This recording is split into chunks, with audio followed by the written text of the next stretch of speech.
और इस तरीके के आयोजन केवल बाबा साहब का केवल जयंती या परिनिर्वाण दिवस ही नहीं मना करके, बल्कि अपने समस्त महापुरुषों की हम विभिन्न समारोह मना करके समाज के बीच में उनको उनके महापुरुषों के इतिहास के बारे में बताना, उनको जागरूक करना, अंधविश्वास से दूर रखना, युवा बच्चों को प्रेरणा देना कि आपके महापुरुषों ने आपके लिए कितना त्याग किया। सिर्फ यही एक प्रयास रहता है इन सारे सम्मेलनों के माध्यम से। लोगों को बाबा साहब अम्बेडकर ने ये सिद्धांत दिया कि योग्यता इतनी पावर करो, इतनी हासिल करो कि ताकि कहीं भी किसी भी कुर्सी पे बैठ सकते। बीएचयू के प्रोफेसर माननीय डॉक्टर इंदु चौधरी जी हमारे साथ मौजूद है। मैम, सबसे पहले आपका स्वागत है। बहुत बहुत धन्यवाद। मैम, आपसे जानना चाहते हैं, जिस तरह से अंतर्राष्ट्रीय भीम सम्मेलन कराया जा रहा है, आज ये सम्मेलन कराने का मुख्य उद्देश्य क्या है?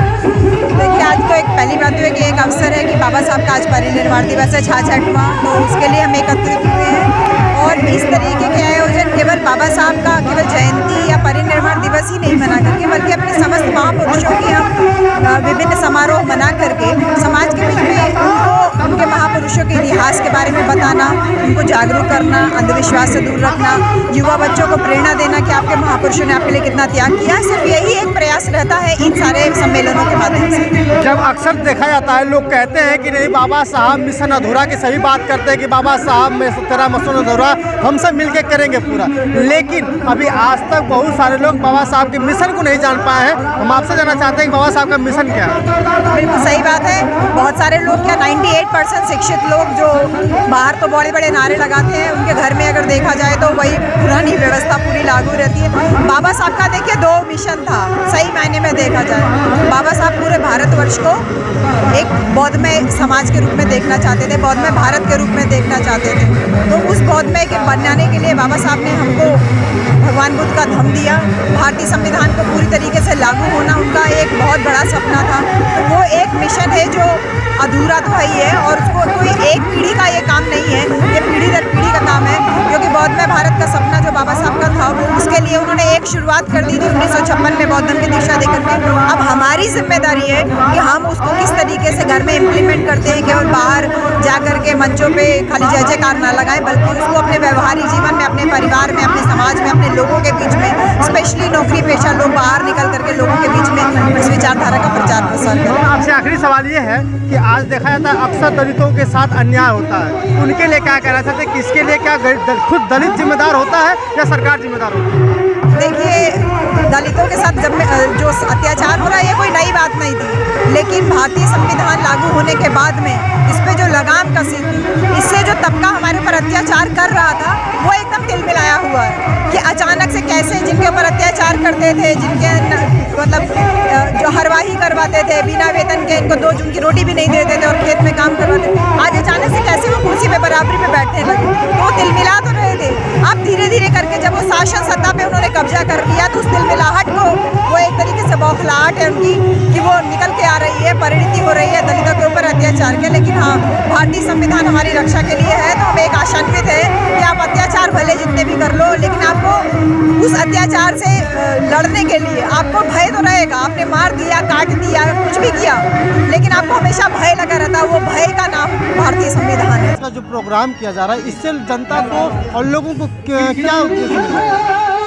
आज बाबा साहेब डॉक्टर भीमराव अम्बेडकर का 66वां परिनिर्वाण दिवस है। उन परिनिर्वाण दिवस पर बाबा साहेब के विचारों का प्रचार प्रसार ये किया जा रहा है। ये जन जागरण का कार्यक्रम है। अंतर्राष्ट्रीय भीम महासम्मेलन का उद्देश्य ये है कि बाबा साहेब के विचारों को सभी जाति, सभी धर्म, सभी संप्रदाय, सभी वर्ग, सभी समुदाय के लोग जानें। सिर्फ बाबा साहेब दलितों के नेता नहीं थे, शेड्यूल कास्ट के नेता नहीं थे, बल्कि वो राष्ट्र के नेता थे और विश्व के मार्गदर्शक थे। तो पूरे विश्व को बताना है कि बाबा साहेब सचमुच विश्व के मार्गदर्शक थे, भारत के ही नहीं। उसको दृष्टि में रखकर ये कार्यक्रम किया गया। जबकि लोगों का कहना होता है कि लोग मिशन पे काम करना नहीं चाहते हैं। मिशन का लोग कहते हैं कि बाबा साहब तेरा मसन अधूरा, हम सब मिलकर करेंगे पूरा, लेकिन वो कभी मिशन पर नहीं काम करते। तो आखिर बाबा साहब का बहुत सारे लोग मिशन जान नहीं पाते हैं। बाबा साहब का मिशन क्या है? उनका सबसे बड़ा मिशन है समतामूलक समाज की स्थापना।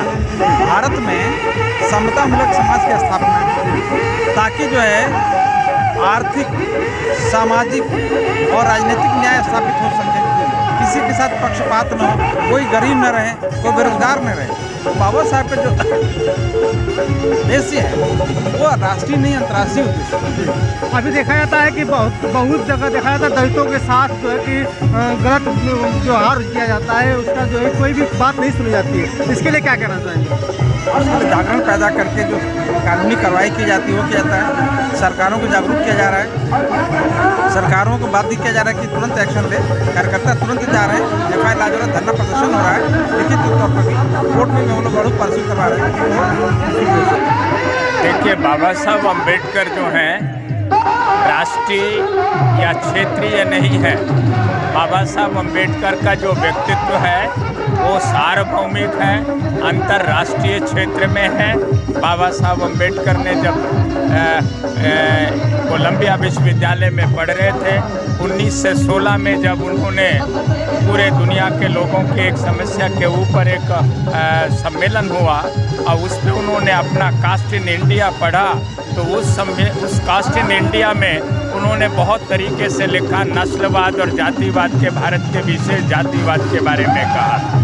बाबा साहब अम्बेडकर ने जब एनहिलेशन ऑफ द कास्ट का, तो उसके जो यानी जो उन्होंने समर्पण दिया, उस समर्पण को अगर आप ये देखें तो सबसे पहले बाबा साहब अम्बेडकर ने कहा कि सच्चाई को जो सच्चाई के तरीके जाने, सत्य को सत्य के तरीके जाने, असत्य को असत्य के रूप में जाने। और ये जो बाबा साहब अम्बेडकर ने एनिलेशन ऑफ द कास्ट के ऊपर लिखा, ये वचन बुद्ध के थे, ये सारे संसार के लिए, मानव जाति के लिए थे। बाबा साहब अम्बेडकर का जो दर्शन था वो किसी जाति, किसी धर्म या क्षेत्र के लिए नहीं। बाबा साहब अम्बेडकर का दर्शन का केंद्र बिंदु व्यक्ति था। आज भी जो लोग कहते हैं दलित, OBC, माइनॉरिटीज़ के वो मसीहा थे, मैं ये आपसे कहता हूँ सारे संसार में जो मानवतावादी हैं, क्योंकि बाबा साहब अम्बेडकर के केंद्र का व्यक्ति ह्यूमन बीइंग है, और वो ह्यूमन बीइंग ये है, व्यक्ति है। और बाबा साहब के दर्शन का एक ही शब्दों में अगर वर्णन किया जाए तो शोषण मुक्त समाज की रचना करना चाहते हैं। ये शोषण मुक्त समाज की रचना कैसे होगी, इसको दूसरे शब्दों में उन्होंने कहा, वर्ण विहीन, वर्ग विहीन समाज की स्थापना।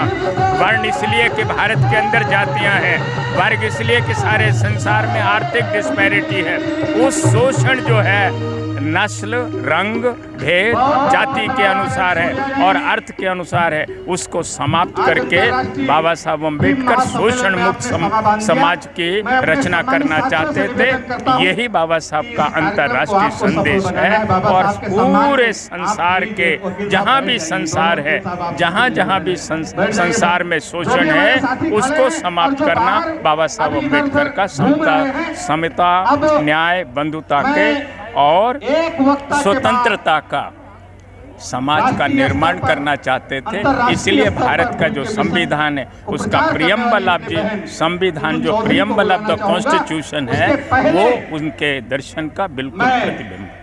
सर साहब से एक सवाल है कि इतना कुछ करते हुए भी संविधान का अनुपालन करने के साथ साथ कभी कभी देखा जाता है दलितों के साथ अन्याय होता है, उसमें क्या दलित खुद जिम्मेदार होता है या सरकार जिम्मेदार होती है? दलित जब तक ये सोचता रहेगा कि हम दलित हैं, इंसान नहीं हैं, तब तक वो इस तरीके। बाबा साहब अम्बेडकर ने कभी भी ये नहीं सोचा था कि ना उनका ये या ना उनकी सोच थी, ना उनकी ये मान्यता थी कि यहाँ पे ये आरक्षण जो यानी बैसाखी जो है वो हमेशा चलती रहेगी। बाबा साहब लोगों के बराबर रख करके वो चाहते थे कि सारे लोगों के साथ योग्यता के अनुसार आगे बढ़ेंगे। इसलिए लोगों को बाबा साहब अम्बेडकर ने ये सिद्धांत दिया कि योग्यता इतनी पावर करो, इतनी हासिल करो कि ताकि कहीं भी किसी भी कुर्सी पे बैठ सके।